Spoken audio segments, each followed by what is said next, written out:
All right, joining me is William Updyke, who is a host of the Clips and Dip podcast, a podcast club covering the Los Angeles Clippers. And William, this has been a very interesting season so far for the Clippers. We have they start out the season, play the first 5 games. Things kind of look normal. It's like the Clippers that we've seen the last few years, where it's Paul George, Kawhi, a few pieces. They're both healthy. They're both playing.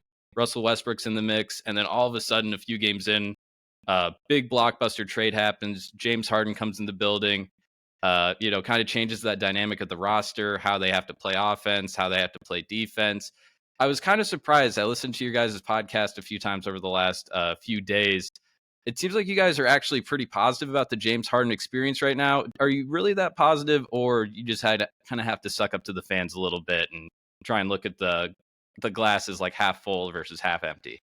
Man, I feel like it comes with the system, right? When James Harden comes to your team, you know you're going to get some eye rolly, cringy type quotes. You know that as much as he does want to win, he is in it for the numbers and the money, and I don't fault that. Look, the thing is James Harden is the best version of what this team has thought that they needed. Not that I've necessarily agreed, but every year in the 2-1-3 Kawhi Paul George era, essentially, like, we're trying to find a point guard. They want a point guard. They want a point guard to do this or that. And they've tried a lot of different things. They tried the Patrick Beverley. They thought maybe a defensive-minded guy, an off-ball guy who can shoot the three, doesn't need the ball in his hands to be effective. Then they went the Rondo route, and then when Westbrook came available, of course we knew we were getting him. And then Harden, as soon as he was on the market, it just felt like an inevitability to me. And overall, I mean, I think that it has been positive, and I can see the potential for it to be really good. As far as James, as a personality, I mean, he's maybe not the guy you're going to root for the hardest in a locker room. But the skill set is there. And if they want this elite ball in his hands, set the table, but still have the offensive skill set to go out and get a bucket, this was the best this was the best guy they were going to be able to get. You look at what the Clippers can offer contract wise, not a lot. Draft picks, I mean, we've got one out. We've got one left to deal. We have one first rounder of our own that we can deal. And so you're not getting younger, really, with that, and, having to package a bunch of expiring deals. This was if you look at it, regardless of fit, it was the highest potential talent that we could get for the package that we could offer. As far as how it's worked so far, we just have too many guards. We have too many guards, and I don't even fault Harden for that. It's one of those things, though, that felt so inevitable. I wonder what this team looks like right now if they'd had a full training camp. Because we heard about this stuff in summer. You had the Maury is a liar whole conundrum in overseas. It wasn't even on U.S. soil, Like in China. Yeah, in China. So part of me is wondering if things could have, what it would look like and how critical I would be of it had they actually had a full training camp. Because right now I'm in a little bit of the mood where I feel like I have to give them the benefit of the doubt. The more troubling thing for me has actually just been us having this losing record in the most availability that we've had of Kawhi and Paul George. That to me is way more troubling than the Harden stuff. And you can say that it's a fit thing with Harden, but I don't think he's the problem there. I don't think he is what's holding that duo back. And we've seen glimpses of it look really good. We've seen all three of them look really good together in about 2 games out of what is it, 10 or 11 now? But that is the more concerning part. And yeah, I think with the Harden thing, what held it up for the Clipper side is they were bidding against themselves. So you got to be really tentative, I think, in upping the ante. And B, given Kawhi and Paul George's ages and injury history, they're both up for contracts this offseason. So is James Harden. You got to wonder how much they were willing to go all in on based on the results that we've gotten so far. Yeah, I know it's like pretty early in the season. I think a lot of times we don't really think about this like in the NBA. I think we're very, very bad at it, where it is an 82 game season and we have to let time for these guys to like play with each other and figure things out and be like, oh, you kind of like getting the ball here. Uh, oh, when I do this, I need you to cut here. I need you to move into this spot. There is a lot of defensive things too, where it's like, types of guys where you need to guard. I think defensively is kind of the biggest question mark I have on the Clippers because you kind of look around in the NBA, and I was thinking about this when LeBron James had his run as like the best player in the league, where Yeah. it was like it seemed like every time around the deadline or something, or every team that thought they could compete with whether it was Cleveland or Miami, it was like, oh, we got to get like this 6'8" like athletic guy, and then that will be our LeBron stopper. And kind of right now, it's switched to like who's going to be the Jokic stopper. And I mean, the question, it's kind of the same thing with LeBron. It's like no one can really stop Jokic, but I'm kind of looking at the Clippers, and you guys just seem like kind of small in a lot of areas. Yeah, no, I mean that's a great point, and a great observation. We are really small last season. I think it was a huge detriment. Obviously, we didn't have healthy Paul George and Kawhi for the majority of the season, but we didn't have a viable backup center option, and I think that really hurt. That really hurt the Clippers in seeding and having to go up in the sun against the Suns there in the first round. And this year, we did address the backup center thing at the trade deadline last year, but with the addition of James Harden, we just have yet again another guard that you have to find minutes for, and obviously probably the most for Harden. But you still have Westbrook, you still have Norm Powell, you still are hoping to develop Bones. So even with a traditional big out there, the Clippers have gotten much smaller without the wings that they used to have.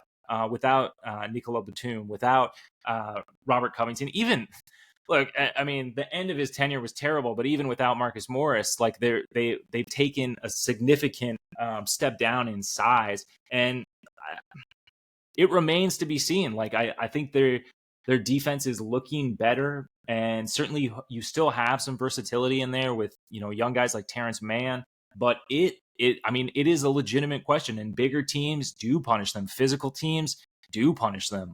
We've seen that. We saw it when they last played the Nuggets, down 3 starters. They play like the the remnants of the bench. Reggie Jackson and DeAndre Jordan, 2 former Clippers, were able to completely pulverize this team, and it was having some size in the front court and just playing really, really physically. DeAndre Jordan in that game, it's like it looked like the altitude like affected his like jumping.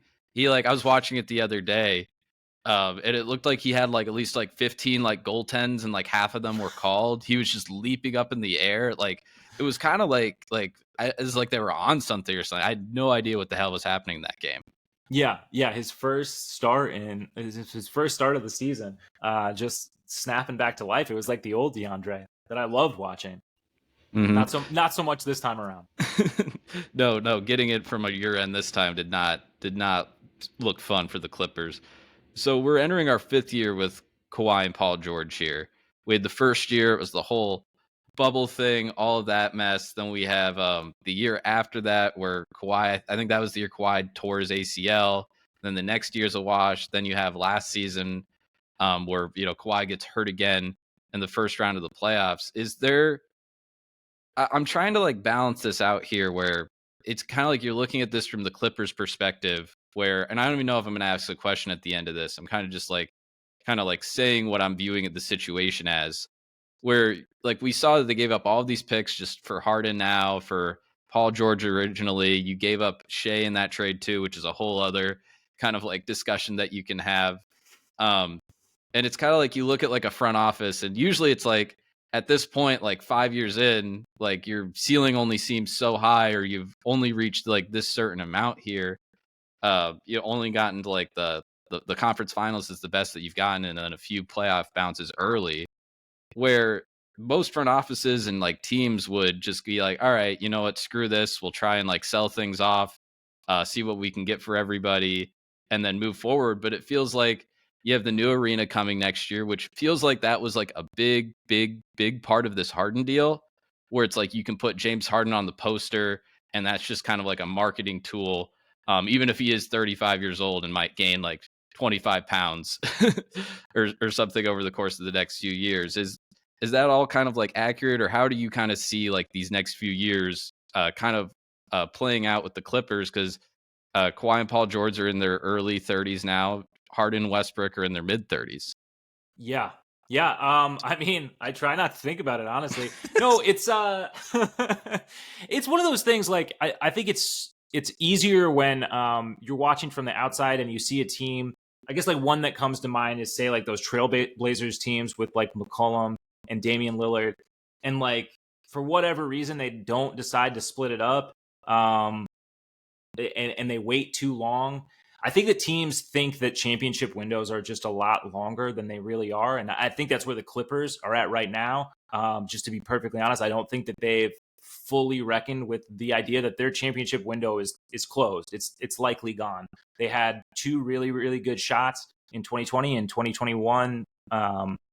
And it just didn't happen. The Kawhi injury sucks, uncontrollable, meltdown in the bubble, really weird circumstances. But if you have that sort of like prime talent, right? Like, Kawhi and Paul George, Paul George was coming off of an MVP ballot season. Obviously didn't make the MVP. And then, Kawhi, just an absolute devastating run through the playoffs. I think you do that initial trade. I don't think there's that many teams that, even in giving up Shea, who we as fans we knew he was going to be an all-star. Like that, I don't think it was in question that he was eventually going to be an all-star, but I think you do the trade to get two all-stars. And then you think, you think that if you build the right pieces around him, you maybe have 4 years. And I just don't think with the longevity of Kawhi and Paul George, it really shook out that way. So I think that you have to do the Harden move because this is like the last proof of concept, right? If it doesn't work this year, I think you got to move. I think you got to move on. You have to pivot to something else because you've tried every iteration of players that you can. You tried to do like a small ball, wing heavy, defensive minded lineup. Now you're really leaning all in on offense, a lot of guards. I just don't see any other avenues where you think that there's something that you somehow haven't tried with Kawhi and Paul George. Now, do I think that they'll actually break it up though? No, I would be absolutely stunned. They need some sort of star power. They like that there's so many guys who are from Southern California on the team. They call it the West Side Connection. It's like, it's a very marketable, memeable thing.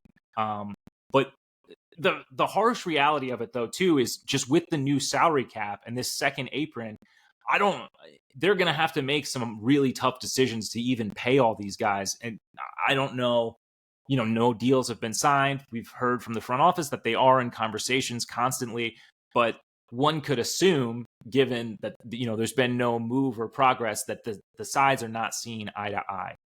And so there's going to have to be a reckoning this free agency, unless they win a championship. And then I guess it's screw it. But Well, I was looking up the Clippers contract situation because I was looking this up earlier this year because I was wondering, like, with all of the Harden stuff, like how, like since they traded Harden, the Sixers have kind of had like a little bit of a rejuvenation in a way. But if you looked at their like contracts, they had like no one under contract, like other than Embiid, like past this season. So it was kind of like I was looking at, I'm like, like what does this like mean for them in a lot of ways? And I'm looking at the Clippers right now. Mostly everyone's under contract for next year except for like uh Mason Plumlee and then like Harden and then Kawhi and Paul George have like a player option. But like you still have like a lot of role players making like $12 million a year with like Zubac. Tucker's got a player option unless he retires. I think he's opting into that. He's going to opt into that.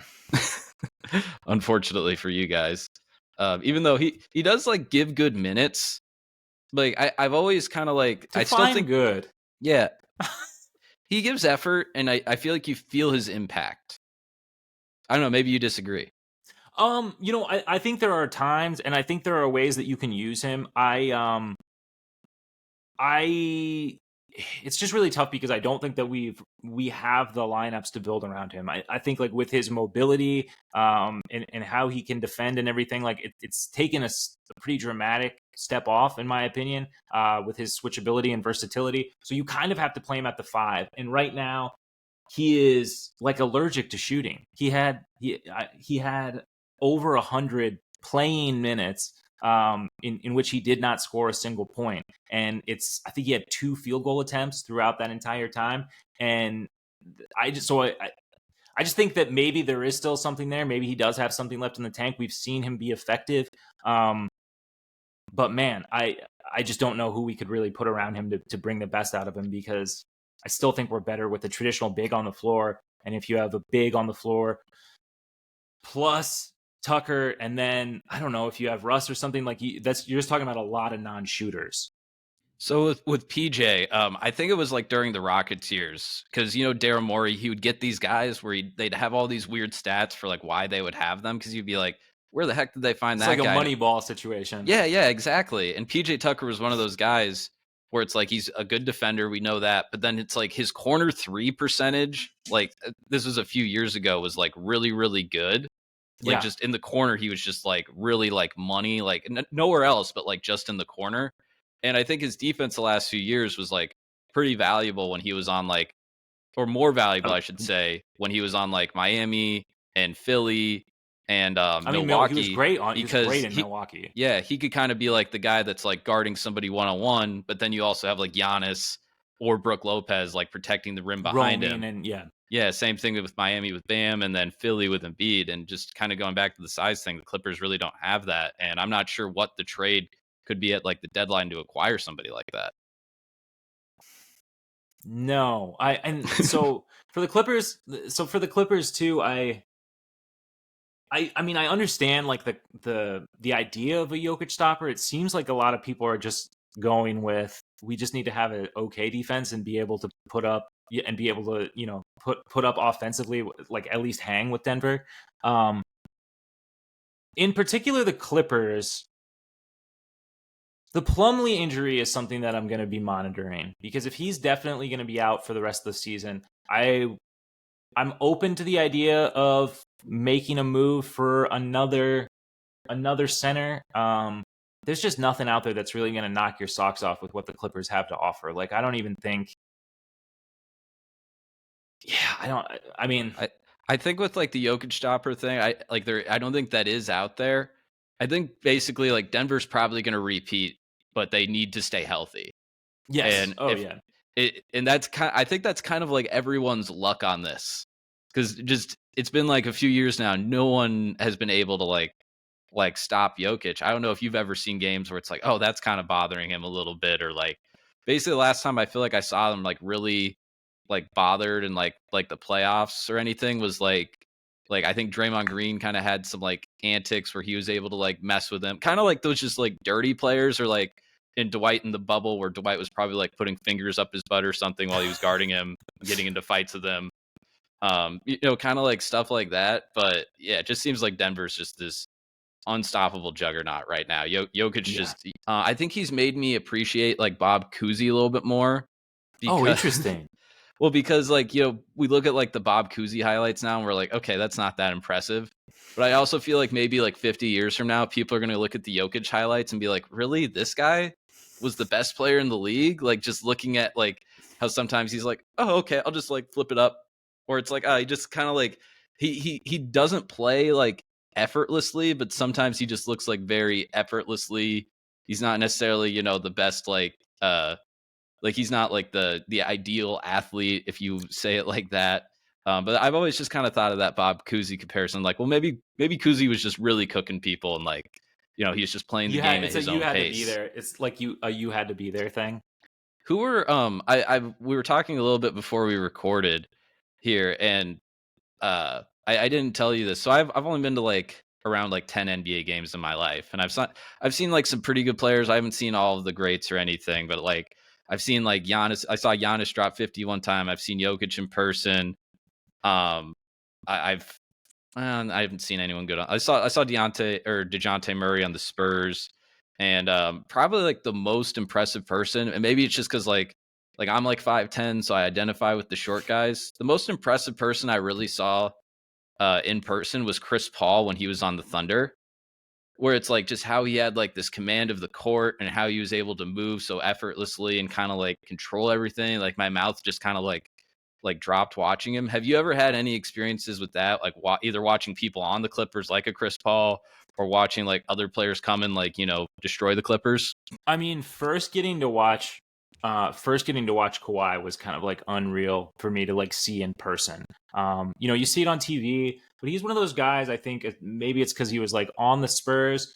You knew how good he was, and especially defensively, you knew how good he was. But I feel like I didn't appreciate his game as much not seeing it up close. Like just the way that he can take over things on both ends of the floor is like insane. Paul George is like offensively incredible. One of my favorite, like one of the most nuts things I've ever seen was when the Clippers got eliminated by the Warriors it was Game 6. It was at LAC, and Kevin Durant put up like 50, and I was so furious because I thought this like scrappy Clippers team with Shea as the starting point guard had maybe a shot at the champs. But it was the single most impressive thing I've ever seen in person. I've never seen somebody go off like that.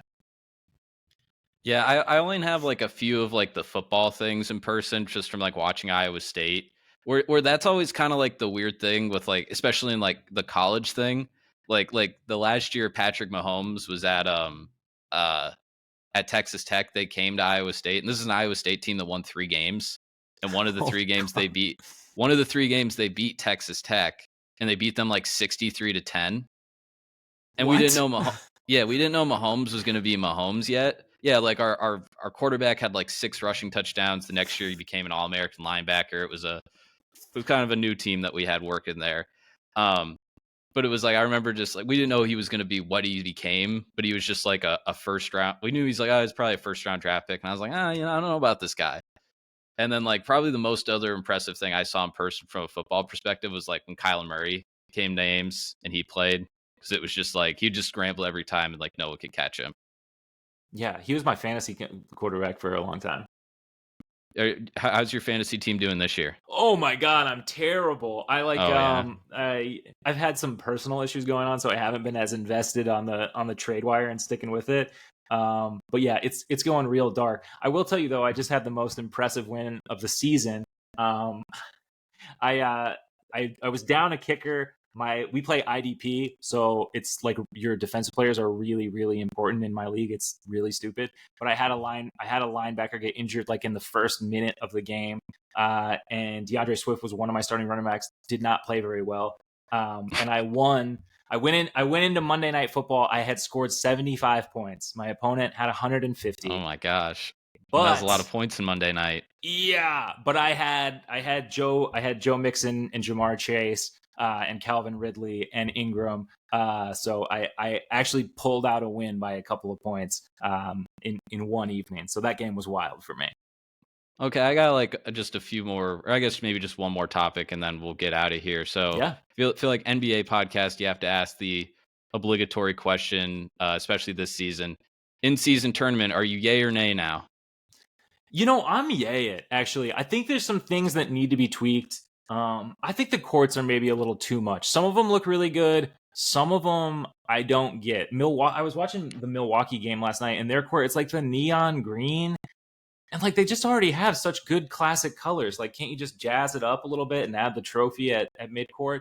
But I'm a fan of it. I wish the Clippers would have taken it a little bit more seriously. And I'm glad too that like we're seeing starters in it, because when I first heard the idea of the midseason tournament, I was like, oh, okay, so we're gonna be watching kind of like benches versus benches with like a few like like a few minutes of the starters, and which is interesting in its own It's like right. But I was Bones like, Highland versus Reggie Jackson. exactly. Like that's kind of what I figured. But the way that guys are actually playing for it, I think is interesting. And the thing that I love is the point differential, which I didn't expect to love. But you have those games like the Boston Chicago game where Billy Donovan is like, why are you guys still doing this doing this to us in the fourth? Like, you're winning by 20. Like, why are you fouling us? So like, why are we doing this? And it was all for the in-season tournament. So I like stuff like that. I think it's a great idea. I think if the idea is to bring in casual fans, I don't know that it's doing that. People at work basically ask me every week to describe how it works, what it works, what it means. So I don't know if it's bringing in casual fans, but I'm on board for it. What are your thoughts? At first, I was kind of more on the pessimistic side of it, where it's like, all right, we're having these like crappy courts, like which the courts have warmed up to me a little bit. I still think some are a little like out there, like basically like the really red courts. Like I was at like a bar with some friends like the first night of it, and they were just looking at that thing. They're like, "What the heck is going on? That is like really ugly." So like I think those courts are definitely, especially if you're trying to bring in the casual fans. I don't think they're doing the job. And also another thing I think the NBA is bad at, it's like maybe we should have like our teams, like if you turn on a game and you're watching like let's say like the Lakers and the Celtics, maybe we should have them wear their like classic jerseys so like, and I feel like a lot of times there's like a black jersey or it's a gray jersey. And it's like what is They have going too on many here? jerseys. Like Yeah, we need mid season tournament aside, there's too many jerseys. There's like the statement jerseys. There's the playoff jersey. There's too much. Yeah. And then a thing I found like pretty fat, like the games are being competitive, and that I think that's kind of like if you're an NBA fan, I think you're really enjoying it. Is it bringing in the casual fan? Probably not as much as like you would expect, but like I think if you just keep improving the product over and over again, I think the casual fan will eventually come. Um, and you pointed out the point differential. That was something like it took me. It's still kind of taking me. I guess we're not really in that like stage of it right now over the last few nights, but the first time like you watch it, you're like, oh wait a minute, what's going on here? Like I had a. I don't know if you like better that much, but like I had a. I can't remember. It was the Kings. I can't remember. It might have been the King. I don't think it was the Warriors, but the Kings were playing somebody in their pool play, and like I had like the Kings like minus like 6.5 or something, and then like again I can't remember the team they were playing, but they scored like a basket with like 10 seconds left, and I was like it like killed my bet, and I was like no, and then they like the Kings got the ball back and they like threw it up and they like threw it to Kevin Herter, and Kevin Herter got a layup at the buzzer. And then like it ended up covering again. And I was like, oh my gosh, like why are they doing that? And I was like, oh yeah, point differential. So like even the point differential thing, like even especially if you're trying to draw on like the casual fans that are just like, there's a game on, I'll throw on like a few bucks on like the Kings minus like 7 or whatever. Like just that point differential thing like makes it a lot more like enticing with that. Totally. Um, Well, and gambling in general, like you bring up a great point. I think that honestly, just like sports betting being more widely available brings more intrigue probably to the regular season from casual fans than anything the NBA could it's do. it's another thing to bet on. I bet on Denver to win it all like right when it started. That really didn't plan out that well. And then I was looking at like the odds too before we got into this like when we had the final 8 set up, and it's like the Pacers like were like I think they were 7th or 8th on that list, and like now that like if they get the Bucks, like that's a huge like uh gain that somebody could have if you like really believed in the Pacers. And it's also kind of cool like no offense, I know you have to like be a James Harden fan now, but like James Harden being nonchalant in the in-season tournament would have been really bad. Oh, terrible. He would have had some bad comments after the game, like, "Oh, I don't know, really know what's going on." I mean, that's the thing that sucks is like this Clippers team is like it's it's the one of the oldest teams in the league. It's not really built for that, and there's not that same competitive fervor from a lot of the roster that The, even like LeBron. I mean, obviously, LeBron has his whole legacy, so I think maybe it's a little bit different. But like even the Lakers are way more in it. It's just this is the last note I'll leave you here before we leave. I actually did see James Harden in person like 2 years ago, and it was actually his first game after he got traded from Brooklyn to the Sixers. I saw him in Minnesota, and like him and Embiid just cooked Minnesota that night. And like the fans are like really like kind of like down on Harden. Like obviously, like he's kind of like uh unlikable in a lot of ways. I think he's also likable in a lot of ways. I think sometimes he's is a little treated unfairly, but I also think a lot of ways he's treated very fairly. But he like, does bring some of it on himself. and I think he likes it. I noticed at that game he likes to be the villain. Like people were like booing him, like when he's going to the scores table to check in. He's like bring it on, like bring the booze. Like he kind of like feeds off that stuff. He's I the don't know. heel. Yeah, Yeah. he likes being the heel, which is kind of nice. That's kind of what you need in sports sometimes. You need you need a villain sometimes to root against. All right, William, I think we're out of time here tonight. Why don't you tell us where we can view all of your stuff, and then we'll get out of here. Yeah, so I am one of the hosts of Clips and Dip. There are two other ones. So if for whatever reason you didn't like me on this podcast, that's only 1/3 of the show. But you can check out Clips and Dip wherever you get your podcasts. We're on Apple Podcasts, Spotify, Stitcher, Deezer. We're also on YouTube. That's YouTube/@Clippers Podcast. We're over on Twitter @Clippers Pod. But yeah, check us out. And sometimes you'll hear us on the radio. If for whatever reason you're listening to AM 570 Sports Radio after a Clippers game. Awesome. Thanks, man. Thank you.